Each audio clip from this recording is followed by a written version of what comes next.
E alunos do terceiro ano A e B, dando continuidade ao nosso conteúdo estudado até a aula passada, né? Hoje eu vou fazer a correção da atividade que foi enviada para vocês, certo?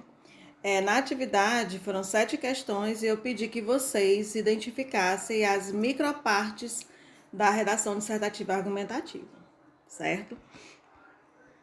Então, na primeira questão, eu pedi a contextualização. Gente, o que é a contextualização? A contextualização é justamente a apresentação do tema, que é o repertório sociocultural, mais as palavras-chave.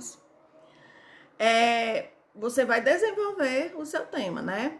Então, Nice da Silva foi uma renomada psiquiatra brasileira que, indo contra a comunidade médica tradicional da sua época, lutou a favor de um tratamento humanizado para pessoas com transtornos psicológicos. Esse é a contextualização. Essa parte da introdução é a contextualização. Na segunda questão, eu pedi que vocês identificassem a tese. A tese ela vai vir logo após a contextualização.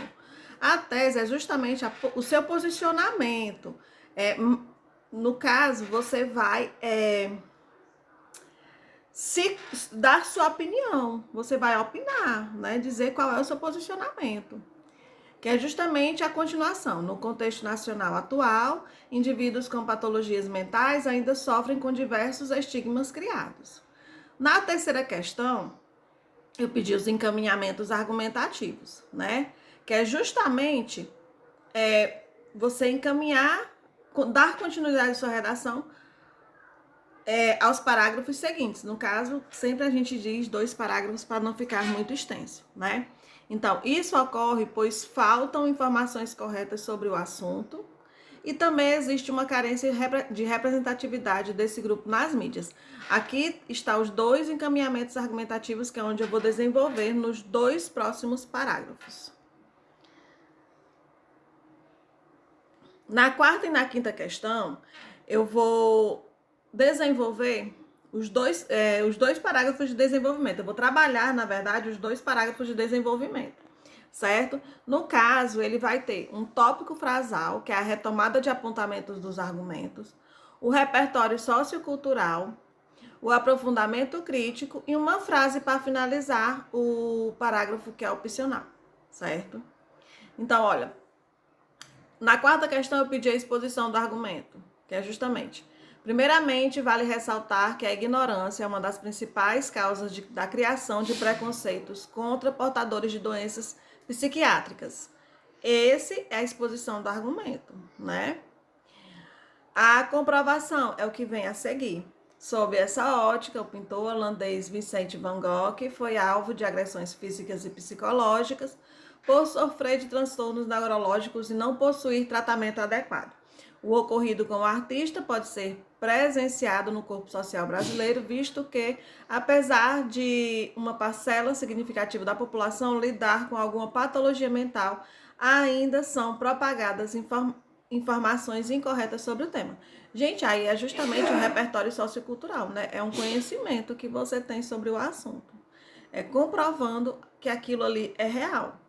E a problematização. Esse processo fortalece a ideia de que integrantes não são capazes de conviver em sociedade, reforçando estigmas antigos e criando novos. Justamente aí a problematização que você encontrou a partir do seu encaminhamento argumentativo, certo? E, no caso, é uma frase para finalizar o parágrafo que ela é opcional. Dessa forma, a ignorância contribui para a estigmatização desses indivíduos e prejudica o coletivo. O próximo parágrafo também tendo a mesma ideia do parágrafo anterior, é a exposição do argumento, a comprovação e a problematização, que são as questões que são para desenvolver a partir desses 2 parágrafos. A exposição do argumento. Ademais, a carência de representatividade nos veículos midiáticos fomenta o preconceito contra pessoas com distúrbios psicológicos. Aqui é a exposição do argumento. Seguindo vem a comprovação.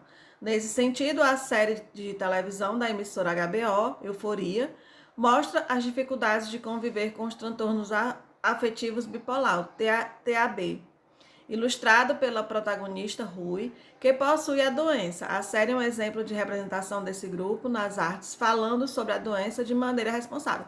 Gente, aqui é um repertório sociocultural, ela utilizou justamente uma série para comprovar. Na sexta questão, ela pediu a problematização. Contudo, ainda é pouca representatividade desses indivíduos em livros, filmes e séries, que quando possuem um papel, muitas vezes são personagens secundários e não há um aprofundamento de sua história. Gente, a problematização para até aí, é porque eu identifiquei o restante do parágrafo somente por uma cor, mas o restante desse parágrafo, desse modo, esse processo agrava os estereótipos contra essas pessoas e afeta a sua autoestima, pois eles não se sentem representados. É justamente uma frase para finalizar o parágrafo. Essa frase é somente opcional, certo? Na última questão, eu pedi que você identificasse o agente, o detalhamento, a ação, o modo e a finalidade. Lembrando que eu disse a vocês que não necessariamente você precisa colocar 2 agentes, 2 detalhamentos, 2 ações, 2 modos e 2 finalidades. Você coloca justamente só se você quiser complementar as suas 30 linhas, se você não tiver atingido as 30 linhas, certo? No caso desse texto, ela colocou 2 de cada, tá bom? Então, portanto, se faz imprescindível que a mídia, no caso o agente, instrumento de ampla abrangência, detalhamento, informe a sociedade a respeito dessas doenças e sobre como conviver com pessoas portadoras, a ação, por meio de comerciais, periódicos nas redes sociais e debates televisivos, o modo, a fim de formar cidadãos informados, finalidade. Paralelamente, o Estado, agente, principal promotor da harmonia social, detalhamento, deve promover a representatividade de pessoas com transtornos mentais nas artes, ação, por intermédios e incentivos monetários para produzir obras sobre o tema, modo, com o fato de amenizar o problema, finalidade. Aí ela termina justamente com uma frase também que é opcional, né? Não necessariamente você precisa terminar esses parágrafos com essa frase. Ela é uma frase somente para finalizar, se você achou que não repassou que realmente o que você queria passar, o seu conhecimento que você queria passar. Então, assim o corpo civil será mais educado e os estigmas contra indivíduos com patologias mentais não serão uma realidade no Brasil. Gente, então aqui a gente termina a nossa correção. Até a próxima aula. Tenha uma boa semana.